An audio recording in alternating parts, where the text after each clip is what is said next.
यदि आप लोगों को सिलेबस के अलावा और भी अधिक जानकारी चाहिए तो नीचे डिस्क्रिप्शन बॉक्स में जा करके मेरे लिंक पे आप विजिट करके वहां से भी आप सीख सकते हैं। मानचित्र एवं भूगोल के बारे में अगर मैं बात करूं, यानी मैप एंड जियोलॉजिकल मैप्स के बारे में, तो देखिए ऑटोकैड की सहायता से कंटूर मैप बनता है, जो कि ऑलरेडी हम ग्लोब को देखते हैं तो कंटूर लाइन आपको मिली हुई रहती है। जितना भी आप उसको एक्सपेंड करोगे या जूम आउट जूम इन करोगे तो आपको कंटूर लाइन मिलेगी।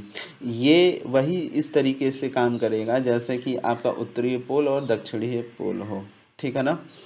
और लैंड के लिए कंटूर ज़्यादातर यूज होता है क्योंकि हम तो सरफेस पे रहते हैं ना, तो वही कंटूर हम यूज करते हैं। तो देखिए आसानी से तैयार किया जा सकता है इस कंटूर को।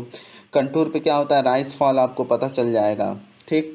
उससे कंटूर मैप की समान ऊंचाई के बिंदुओं को एक रेखा में दर्शाया भी जा सकता है। मतलब कहने को क्या है कि यदि अगर आप एक लाइन खींच लीजिए और उस पर आप लगा लीजिए कोऑर्डिनेट सिस्टम कोई भी, या कोऑर्डिनेट सिस्टम ना लगा दीजिए, इंटीजर ही लगा दीजिए। पॉजिटिव इंटीजर एक साइड और निगेटिव इंटीजर एक साइड, ठीक है। तो पॉजिटिव इंटीजर में क्या होगा कि अप साइड को आप पॉजिटिव दिखा रहे हैं और डाउन साइड को क्या दिखा रहे हैं, निगेटिव दिखा रहे हैं। तो उसमें होता क्या है कि आप एक लाइन खींचे और दिखा रहे हो कि सरफेस का कोई एक लेवल मान लिए, उस सरफेस से जो कि सी लेवल से आप उसको मेजर कर रहे हो, तो उस सी लेवल के रेफरेंस पॉइंट से कितना ऊपर है और सी लेवल के रेफरेंस पॉइंट से वो कितने नीचे है। जैसे मेट्रो जब इंस्टॉल करते हैं तो हमें इसी चीज की जरूरत पड़ती है, ठीक है, ताकि हमें ये पता चल सके कि हमको जमीन की गहराई में कितनी जानी है। सबसे बड़ी बात तो ये है, ठीक। उसके साथ साथ कंटूर रेखा इंस्टॉल करने के साथ साथ हमें ये भी ध्यान देना पड़ता है कि मिट्टी किस क्वालिटी की है, मतलब सॉइल, और सॉइल में मिनरल्स कौन कौन से हैं, ठीक है, उसका जल स्तर क्या होता है। तब जा करके आप मैप को आसानी से ड्रॉ कर सकते हो ऑटोकैड पे। ये दो तरीकों से होता है, एक ऑनलाइन होता है प्रोसेस और एक मॉडिफाई प्रोसेस होता है। मॉडिफाई प्रोसेस ऑफलाइन भी होता है, जिसके डाटा के एनालिसिस के आप जो डाटा एनालिसिस किए रहते हो उस डाटा को देख करके आप बनाते हो वो डाटा किस सन में लिया गया था और उस वक्त खगोलीय स्थिति जो हमारी है, मतलब जमीन की, वो क्या है, क्योंकि टेक्टोनिक प्लेट्स तो हमेशा बदलते रहते हैं ना, तो इन चीज़ों को भी हमें ध्यान देना पड़ता है। अब बात करते हैं डिफेंस के लिए, डिफेंस एप्लीकेशन यानी सैन्य उपयोग। तो देखिए ऑटोकैड की सहायता से कंटूर एक नक्शे से बना करके बहुत सी उपयोगी जानकारी हासिल किया जा सकता है और करते भी हैं। लेकिन हवाई सर्वेक्षण में यानी एरियल सर्वे में उपयोग जो हमारे दुश्मन जो मतलब जो उपयोगी चीज़ होते हैं जो दुश्मन से बचने के लिए किया जाता है, जिसके लिए एनिमी बंकर का हम बनाते हैं और उसकी पोजीशन को छुपाते हैं, ठीक है। तो ये भी ऑटोकैड के ही थ्रू होता है, समझ रहे हैं बात। अब अंतरिक्ष की बात करें यानी स्पेस, तो देखिए स्पेस क्या है कि उपग्रहों की, देखिएगा जब आप यूनिट डायमेंशन सेट करते हो तो मैंने क्या कहा था, लाइट ईयर, ठीक है ना, लाइट ईयर। लाइट ईयर के भी बारे में मैंने आपको बताया था कि लाइट ईयर कहाँ तक आप कर सकते, तो सोचिए ना 1 लाइट ईयर बराबर कितना होता है, ठीक है। उससे भी लाइट ईयर से भी बड़ा उसमें पैरामीटर है, वो भी देखिए। ये सारी चीज़ें आपको मिलेगा। तो देखिए स्पेस में भी जो हम यूज करते हैं, ठीक है, एक उपग्रह के द्वारा भेजे गए चित्र की जानकारी जो होती है, जैसे फोटो होता है ना, वहाँ से जो कैप्चर किया जाता है जो कि फोटोन के रूप में हमें मिलता है, ठीक है, उस चित्र को एनालिसिस करने के लिए भी हमें ऑटोकैड की सहायता लेनी पड़ती है और उससे एक नक्शा तैयार होता है। क्योंकि राइस फाइल की जानकारी हमें दे देता है वो उभरा हुआ है कि गड्ढा है, समझ रहे हो। तो ये हॉरिजेंटल वर्टिकल प्लेन पे दोनों ही होता है, ठीक है, परतों की हलचल भी बताता है। ये सारी चीज़ें स्पेस सर्वे के थ्रू ही होता है जो कि ऑटोकैड एक बेस्ड है।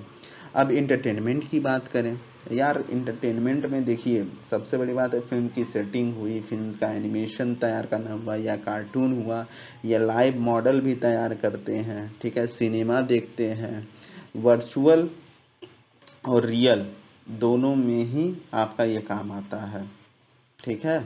अब बात करते क्या है कि ऑटोकैड का लाभ, तो देखिए ऑटोकैड के लाभ में क्या है कि दो तरीके के, पहले है तो हम एरर के बारे में बात करेंगे, जैसा कि मैंने इससे पहले भी बताया था। देखिए दो एरर होते हैं, एक होता है क्या प्राइमरी एरर, एक होता है सेकेंडरी एरर।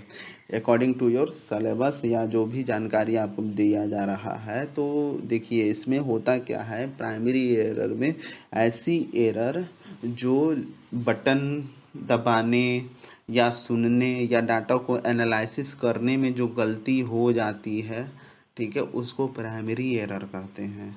सेकेंडरी एरर वो होती है कि जैसे कंप्यूटर से रिलेटेड कॉन्फ़िगरेशन सेटिंग, ठीक, वर्जन प्रॉब्लम, ठीक, कैड के फाइल को सेव करते हुए जो दिक्कत हो जाती है, पता चला आपने बनाया है 2018 वाली कैड फाइल और जिसको भेजा है उसके पास 2007 है, तो जनरेट ही नहीं होगा, होना ही नहीं है। तो ये इसकी जरा सा एरर में आते हैं। अब लाभ की बात करें, ड्राइंग की परिशुद्धता के लिए इसको यूज किया जाता है। ड्राइंग में प्रयुक्त रेखाओं की मोटाई एक समान फंक्शन के लिए भी इसको हम यूज करते हैं। स्वच्छ एवं साफ सुंदर ड्राइंग के लिए भी बनाया जा सकता है। ड्राइंग की कॉपी करना आसान भी हो जाता है, एडिट करना भी आसान होता है, किसी चीज़ को मिटाएं और फिर से रीजनरेट भी कर सकते हैं। बार बार डाटा को छेड़खानी करने के बावजूद भी वो डाटा सेव रहता है। एक जैसे सुधार करने के बाद भी एक अलग अपना फाइल तैयार कर सकते हैं एज अ टिप। दूसरा, ड्राइंग को सुरक्षित रखना भी आसान हो जाता है क्योंकि इसमें लॉक रेल चलता है, जैसे वो ये दरवाजा वाला या रेलिंग वाला लॉक रेल नहीं, ऑटोकैड वाला लॉक रेल सिस्टम में लॉक कर देता है। मैंने बताया था आपको कि कैसे लॉक हो जाती है फाइल, ठीक है। ड्राइंग फाइल को पोर्ट करना आसान रहता है, पोर्टेबिलिटी रहती है, किसी भी मशीन के थ्रू हम इसको प्रिंट आउट भी कर सकते हैं, मेल के थ्रू हम भेज सकते हैं। सोचिए लंबी डिस्टेंस को कम से कम टाइम में हम भेज देते हैं, मतलब सेकंडों में भेज देंगे। मैं यहाँ से दिल्ली भेजना है, ईमेल कर दीजिए, फटाक से व्हाट्सअप कर दीजिए, ठीक है, पहुंच गया आपकी ड्राइंग। आप एक जगह बैठ करके कई जगहों को आप आराम से इसको ऑपरेट कर सकते हैं। इतनी सारी एडवांटेज हैं आपके पास। इसमें छोटे छोटे तथा बड़े बड़े साइज की भी ड्राइंग बनाया जा सकता है, मतलब आपको पता ही है, नैनो से लगाए और लाइट ईयर तक का बनाइए आप, क्या दिक्कत है। इसमें सबसे अच्छी बात यह है कि इस विधि में ना आपको पेन की जरूरत पड़ेगी, ना पेंसिल, रबड़, T set square, mini drafting, ठीक है, सॉरी मिनी ड्राफ्टर, ठीक है, कि इन सब चीज़ों की बिल्कुल भी आवश्यकता नहीं पड़ती है।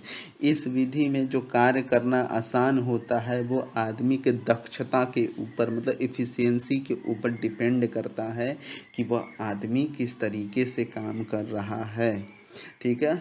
कम से कम टाइम में अधिक से अधिक हम किस तरीके से इसको हम बना सकते हैं। जैसे एक फाइल है, उसी का टॉप व्यू बनाना है, उसी का सेक्शन व्यू बनाना है, उसी को फ्रंट व्यू बनाना है, तो आप कैसे दिखाओगे। तो मान लीजिए कि कोई एरिया है, आपको उसमें कुछ करना थोड़ी है, उसमें बस आपको अलग अलग बांट दीजिए कि ये एरिया है, ये डिज़ाइन है, इस पे तुम एक सेक्शन व्यू बनाओ, तुम बनाओ इसका टॉप व्यू बनाओ, तुम इसका फ्रंट व्यू बनाओ, मैं इसका इंस्ट्रूमेंटल पॉइंट बना देता हूँ।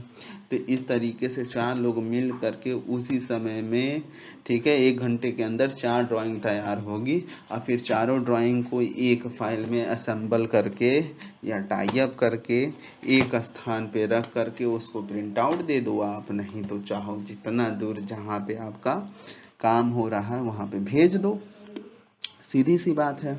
अगर आप उसमें लॉक लगा दोगे तो कोई दिक्कत नहीं है, क्योंकि लॉक लगा दोगे तो भाई तो कोई फाइल खोल ही नहीं पाएगा जब तक आप उसको पासवर्ड दो नहीं। तो ये सारी फायदे होती हैं, इसके बहुत भी लाभ है। ये तो छोटा सा मैंने एक बेसिक नॉलेज दिया कि इसकी इतनी फायदे हैं, फायदे तो बहुत बड़े हैं कि नाम लेना चालू करूं लाभ के तो मतलब बताते बताते सुबह से शाम हो जाएगा। तो फिलहाल मोटा मोटी आप समझ गए हैं। अब इसके आगे की टॉपिक में भी हम बात करेंगे आपकी ऑटोकैड की हानियाँ के बारे में, लेकिन वो डिपेंड नहीं करेगा कि आपकी हानियाँ किस तरीके से हैं। फिलहाल इसमें लाभ में तो आप 2D 3D भी बना सकते हैं, ये भी तो देखिए, मैंने बोला नहीं 2D 3D भी बन सकता है, वॉकिंग भी बना सकते हैं कि ऐसे ऐसे आप चल रहे हैं, ऐसे ऐसे बदल रहा है। आइसोमेट्रिक व्यू देख सकते हैं, कोऑर्डिनेट सिस्टम पे काम कर सकते हैं, मैथमेटिक्स अप्लाई कर सकते हैं, कोई रिसर्च कर सकते हैं। रिसर्च भी तो करते हैं, मैंने बताया तो था आपको कि रिसर्च में ऐसे जाएंगे, ऐसे करेंगे, ऐसे मिलेगा। अब ऐसे ऐसे क्या मतलब, आपके पास डी एंटर करने पे नहीं ऑप्शन आते थे कि सेट करंट करें, मॉडिफाई करें, न्यू करें, ओवरराइड करें, कंपेयर करें, तो वो भी तो है। आप रिसर्च करिए उस पर कि कैसे कोऑर्डिनेट सिस्टम काम कर रहा है, तो वही कर पाएगा जिसको मैथ अच्छे से आता होगा, मतलब पूरा फंक्शन मैथ को पता रहेगा। ठीक है, ये सारी चीज़ें हैं। फोर्स के बारे में भी आप एनालिसिस कर सकते हैं ऑटो कैड में कि किस तरीके से फोर्स काम कर रहा है, एक बॉल को ऊपर भेज रहे हैं तो वो कब गिरेगा, फोर्स भी कैलकुलेट करता है। मैथमेटिकल है, जैसे आपको एरिया के लिए चाहिए रहता है, कोई रेक्टेंगुलर एरिया मान लीजिए और उस पर ए टाइप करिए और एंटर करिए और चारों कॉर्नर को सेलेक्ट करिए, फिर एंटर करिए, देखिए उसका फटाक से नहीं एरिया बता दिया तो आप कहिएगा एमएम में बताएगा, फीट में बताएगा, किलोमीटर में बताएगा, हेक्टेयर में बताएगा, सब चीज़ तो बता ही देता है। बहुत सारे एडवांटेज हैं और हानियाँ भी हैं, लेकिन कम है, वो बताऊंगा हानियाँ क्या। ठीक है, आज की वीडियो में इतना ही।